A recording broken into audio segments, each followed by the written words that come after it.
Sveiki!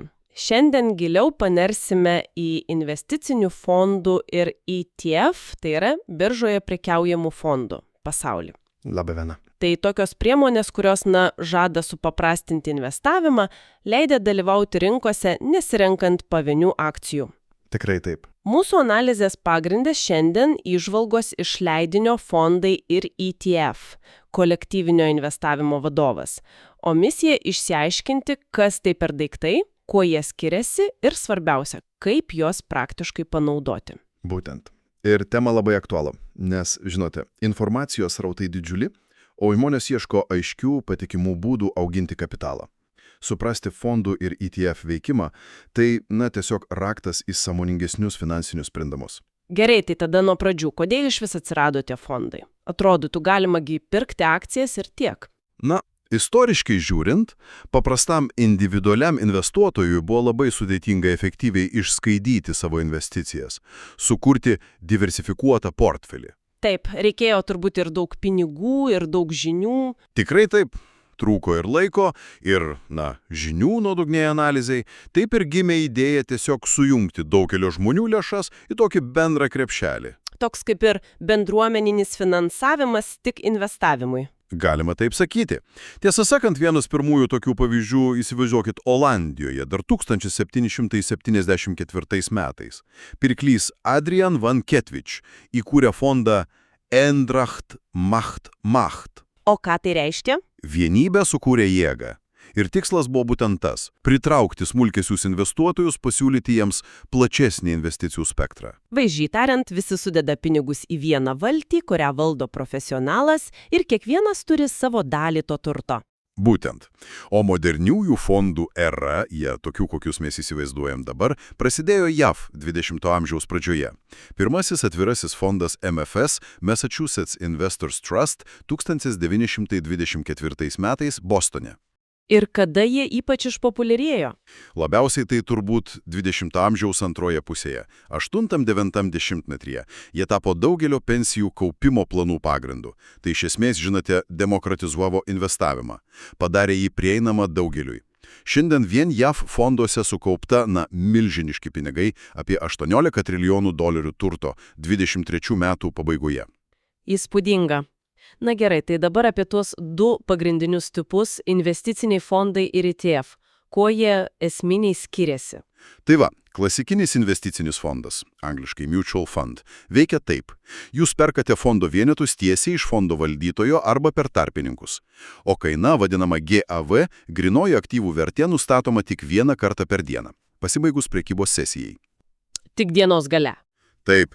Ir jei norite parduoti, fondas tuos vienetus iš jūsų atperka tą pačią dienos pabaigos kainą. O ETF – biržoje prekiaujamas fondas. Pavadinimas lyg ir sako esmę. Tiksliai. ETF yra toks, hibridas tarp fondo ir akcijos.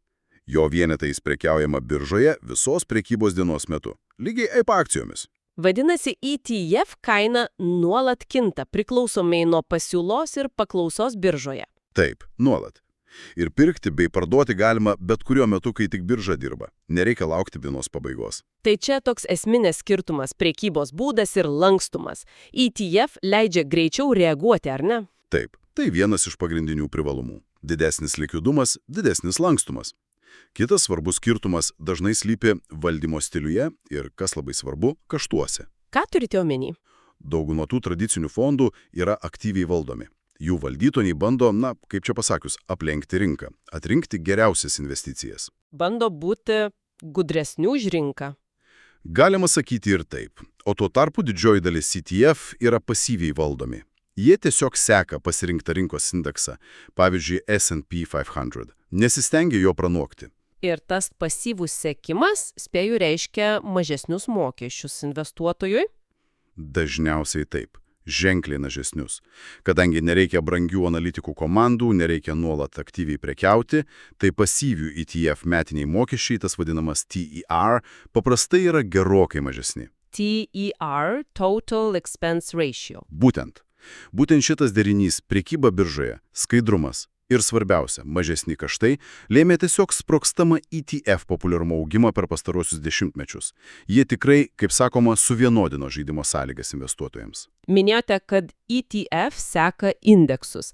Gal galėtumėt paprastai paaiškinti, kas yra tas indeksas? Paprastai tariant, rinkos indeksas yra tam tikro rinkos segmento, pavyzdžiui, didžiausių JAV įmonių arba viso pasaulio akcijų, toks kaip vidurkis arba rodiklis. Jis atspindi bendrą to segmento vertės pokytį. Kaip jis sudaromas? Jį sudaro grupė vertybinių popierių, atrinktų pagal labai aiškias taisyklės. Pavyzdžiui, S&P 500 seka 500 didžiausių JAV įmonių akcijas, o, tarkim, MSCI World virš 1500 akcijų iš 23 išsivystusių šalių. Indeksų kūrėjai, tokie kaip MSCI, S&P Dow Jones, FTSE Russell, nustato metodologiją, kuri užtikrina objektyvumą. Tai žinote, ne nuomonė, o matematinis skaičiavimas. Supratau. O kaip ETF techniškai seka tuos indeksus? Tiesiog nuperka viską, kas tame indekse yra? Dažniausiai taip. Tai vadinama fiziniu replikavimu. Fondo valdytojas tiesiogiai nuperka visas indekso sudedamasis dalis, akcijas arba obligacijas, tomis pačiomis proporcijomis, kokias yra indekse. Visas? Jei indekse 1000 akcijų? Prezentatyvi dalis, tai vadinama sampling. Kai nuperkama pakankamai didelė dalis, kad fondo elgesys labai artimai atitiktų indeksą. Tai labiausiai paplitęs metodas, ypač plačiose likvidžiose rinkose. O yra kitokių būdų? Yra. Egzistuoja ir sintetinis replikavimas. Čia fondas iš tikrųjų nelaiko pačių aktyvų, o naudoja išvestinės finansinės priemonės, dažniausiai swap sutartį su kokiu nors dideliu banku, kad gautų indekso grąžą. Kam to reikia? Skamba sudėtingiau. Tai leidžia sekti rinkas, kurias fiziškai replikuoti sunku arba brangu. Pavyzdžiui, kai kurias žaliavas ar labai egzotiškas rinkas. Bet čia atsiranda papildoma rizika kontrahanto rizika. Kas būtų, jei tas bankas, su kuriuo sudaryta sutartis, bankrutuotų? Ai, supratau. Dėl to turbūt dauguma renkasi tą fizinį replikavimą. Taip, plačioms akcijų ar obligacijų rinkoms dažniausiai renkamosi fizinį replikavimą dėl skaidrumo ir mažesnės papildomos rizikos. Bet ar realiai fondo grąža visada 100% atitinka indekso grąžą? Turbūt ne. Ne, 100% niekada. Visada yra vadinamai sekimo paklaida, angliškai tracking error. Tai yra skirtumas tarp fondo ir indekso grąžos. Kas ją lėmė? Visų pirma, fondo mokesčiai, tas pats TAIR, neišvengiamai mažina grąžą palyginti su indeksu, kuris mokesčių neturi. Taip pat replikavimo netikslumai, ypač jei naudojamas sampling, ir sandorių kaštai, kai fondas turi pirkti ar parduoti aktyvus. Tai investuotojui svarbu žiūrėti, kad ta paklaida būtų kuo mažesnė. Būtent. Kuo mažesnė sekimo paklaida, idealiu atveju kelios 0,1% dalies per metus, tuo tiksliau ir efektyviau fondas atlieka savo darbą, seka indeksą. Tai natūraliai grįžtame prie to esminio klausimo. Aktyvus valdymas prieš pasyvų. Ar bandyti aplenkti rinką, ar tiesiog ją sekti. Kokie pagrindiniai argumentai už aktyvų valdymą? Nors minėjote, kad jis brangesnis. Aktyvaus valdymo šalininkai tiki, kad jų analizė, jų prognozės, jų patirtis leidžia atrinkti tuos laimėtojus, akcijas ar obligacijas, kurios pasirodys geriau nei rinka. Ir taip sugeneruoti papildomą grąžą, alfa. Skamba logiškai. Tai kur problema? Problema ta, kad praktika rodo, jog nuosekliai tai daryti yra labai sunku, ypač ilguoju laikotarpiu. Rinkos, ypač didžiosios, yra pakankamai efektyvios, informacija sklinda greitai, konkurencija tarp tų pačių valdytojų yra milžiniška. Visi bando daryti tą patį. Iš esmės taip. Ir dar prisideda tai didesni kaštai. Reikia išlaikyti analitikų komandas, dažniau prekiauti, kas irgi kainuoja. O galiausiai investuotojai tenka mokėti tos didesnius metinius mokesčius, dažnai 1%, 1,5%, kartais net 2 ar daugiau. Tie kaštai tiesiog suvalgo didelę dalį tos potencialios papildomos grąžos, net jei valdytojų kartais ir pavyksta rinką aplenkti prieš mokesčius. Kaip yra pasakęs ekonomistas Bartonas Malkelas, atrodo, kad indeksinis fondas leidžia gauti rinkos grąžą be jokio vargo ir minimaliomis išlaidomis. Tai koks tas pasyvaus valdymo privalumas? Pasyvus valdymas net nebando būti gudresnis už rinką. Jo tikslas kuo tiksliau ir kuo pigiau atkartoti pasirinkto indekso grąžą. Viskas. Pagrindiniai privalumai akivaizdus – drastiškai mažesni mokesčiai. ETF TRR dažnai būna tik nuo kokių 0,05% iki 0,2%. Didelis skirtumas palyginus su 1,2 procentų. Milžiniškas per ilgą laiką. Taip pat mažiau sandorių, didesnis skaidrumas, visada žinai, ką fondas laiko, nes jis tiesiog seka viešai skelbiamą indeksą. Tiesa, reikia disciplinos susitaikyti su ta vidutiniška rinkos grąža. Bet sakote, kad tas vidurkis ilgainiui nugali. Paradoksalu, bet taip. Būtent dėl tų mažesnių kaštų ir dėl to, kad aktyviems valdytojams sunku nuosekliai rinką lenkti, ilgalaikėje perspektyvoje pasyvi strategija aplenkia didžiąją daugumą aktyvių valdytojų. Ar tai patvirtina duomenis? Nėra tik teorija. Tikrai patvirtina. Yra daugybė tyrimų, pavyzdžiui, tos pačios S&P Dow Jones Spiva ataskaitos nuolat rodo tą patį dėsningumą visame pasaulyje. Per 10-15 metų laikotarpį daugiau nei 80%, kartais net virš 90% aktyviai valdomų akcijų fondų atsilieka nuo savo lyginamųjų indeksų. 9 iš 10? Taip. Naujausi duomenys rodo, kad po 15 metų stebėjimo JAF rinkoje, pavyzdžiui, nebuvo nei vienos pagrindinės akcijų fondų kategorijos, kur dauguma aktyvių valdytojų būtų sugebėję aplenkti savo indeksą. Tai labai iškalbinga. Mažesni kaštai ir disciplina tiesiog daro savo. Bet gal vis dėlto yra situacijų, kur tas aktyvus valdymas turi daugiau prasmės? Gal yra išimčių? Na, tarkim, smulkių įmonių akcijos, vadinamosios small caps, arba kai kurios besivystančios rinkos. Ten talentingas valdytojas, kuris tikrai gerai išmano tą specifiką, turi šiek tiek didesnę tikimybę rasti neįvertintų įmonių ir sukurti papildomą vertę.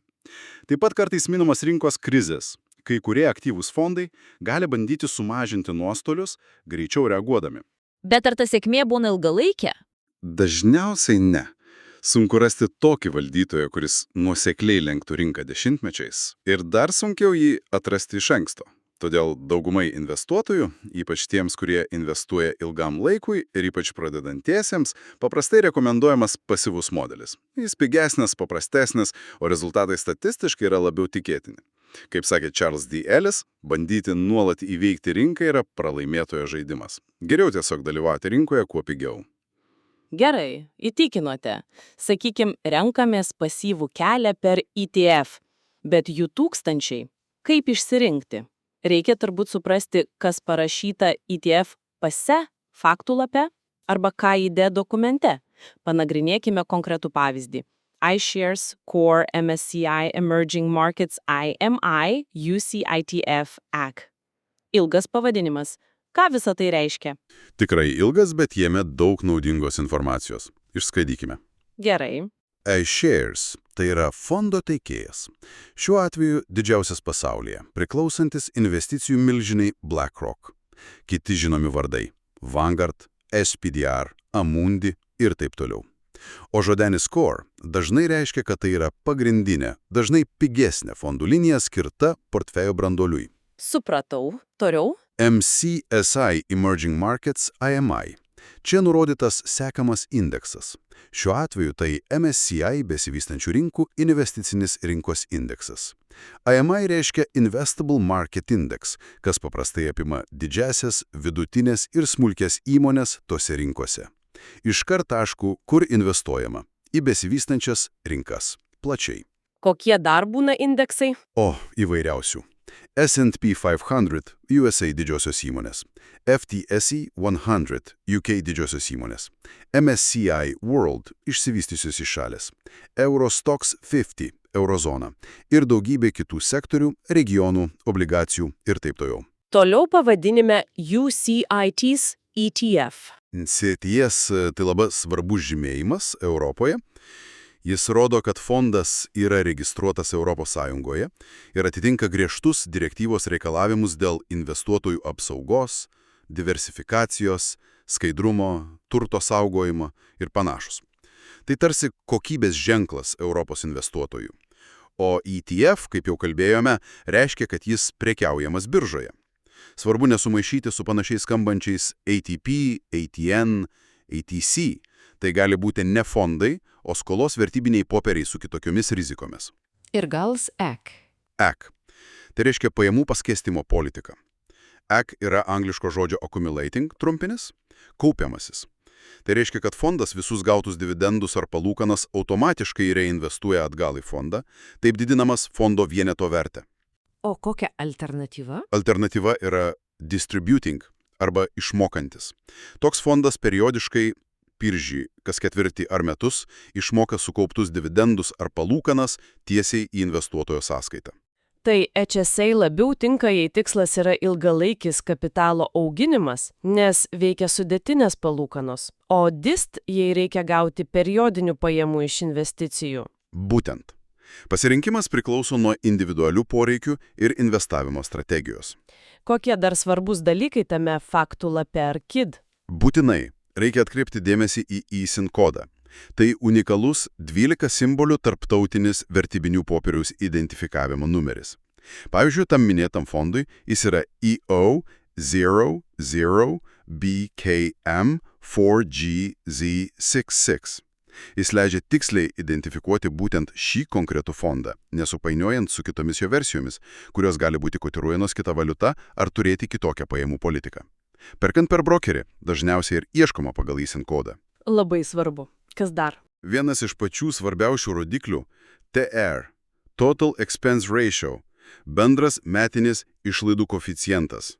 Jis rodo, kokią dalį fondo turto išreikšta procentais kasmet suvalgo valdymo, administravimo ir kitos išlaidos. Mūsų pavyzdžiui, tarkim, jis galėtų būti 0,18%. Kuo mažesnis TR, tuo geriau investuotojui. Visada reikia lyginti panašus fondus ir rinktis tą, kurio TR mažesnis. Ką dar verta greitai peržvelgti? Naudinga pažiūrėti į fondo dydį, valdomą turtą, AUM – Assets Under Management. Didesni fondai paprastai yra likvidesni, jų pirkimo pardavimo kainų skirtumas biržoje mažesnis. Taip pat fondo starto data, kiek laiko jis jau veikia. Bazinė valiuta, kurio fondas skaičiuoja savo vertę, pavyzdžiui, euras ar USD. Ir žinoma, labai svarbu peržvelgti fondo sudėtį. Ką ten galima pamatyti? Dažniausiai nurodomas 10 didžiausių pozicijų, top 10 holdings, kokios konkrečios įmonės sudaro didžiausią dalį fondo.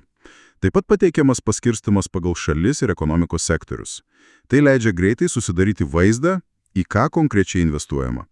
Pavyzdžiui, besivystančių rinkų fonde matysime daug Kinijos, Indijos, Taivano, Brazilijos įmonių, technologijų, finansų sektorių. Tai padeda suprasti, ar fondo turinys atitinka lūkesčius. Vadinasi, perskaitęs faktų lapą ir supratęs šiuos pagrindinius elementus, galiu gana greitai atsakyti savo į klausimus. Ką aš perku? Kiek man tai kainuos? Kaip bus su dividendais? Ar tai patikimas, reguliuojamas produktas? Tikslai. Tai pagrindiniai klausimai. Dar faktų lape dažnai būna pateikiama istorinė fondo grąža, lyginant su indeksu, kas parodo tą tracking difference, realų atsilikimą nuo indekso dėl mokesčių ir kitų veiksnių. Taip pat nurodomas rizikos lygis pagal standartizuotą skalę, dažniausiai nuo 1 iki 7. Gerai, įrankius turim, etiketes skaityti išmokom, bet kaip dabar iš tų tūkstančių ETF susidėlioti savo portfelį? Kaip visą tai pritaikyti konkrečiai savo?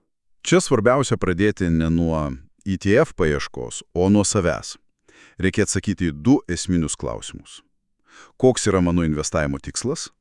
Ar kaupiu pensijai po 30 metų? Ar taupu pradiniam būstų įnašui po 5 metų? Ar tiesiog noriu apsaugoti pinigus nuo infliacijos? Ir antras klausimas. Koks mano investavimo horizontas? Kiek laiko tie pinigai gali būti investuoti ir man jų neprireiks? Nuo to priklauso, kiek rizikos galima prisiimti. Būtent, paprastai skirstoma trumpas laikotarpis iki 3-5 metų, vidutinis 5-10 metų ir ilgas daugiau nei 10 metų. Kuo ilgesnis horizontas, tuo daugiau laiko yra atsigauti po galimų rinkos nuosmukių, todėl galima prisimti daugiau rizikos ir tikėtis didesnės grąžos investuojant į akcijas. Trumpam horizontui reikia rinktis labai konservatyviai, nes svarbiausia tampa neuždirbti, o neprarasti.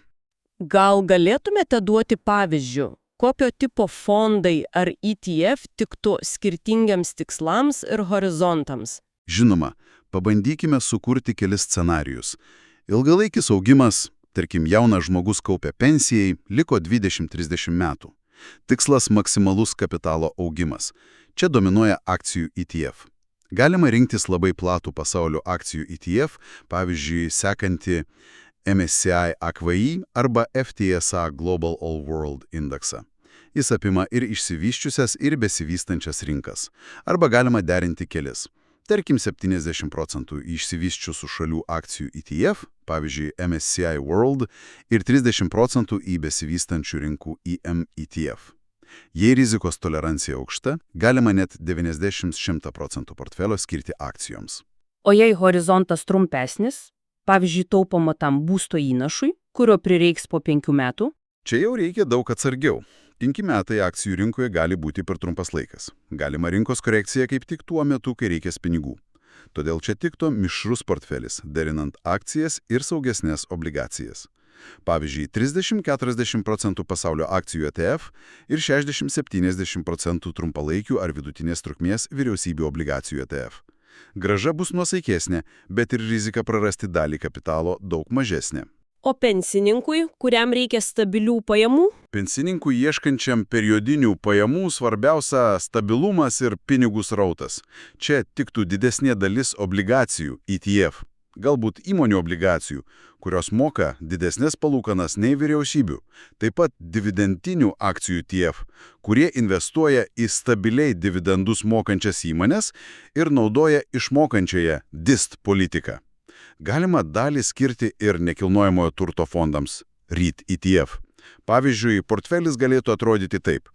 50% įvairių obligacijų ETF, 30% dividendinių akcijų ETF, 20% REIT ETF. Akcijų dalis čia jau gerokai mažesnė ir orientuota į pajamas, o ne į augimą.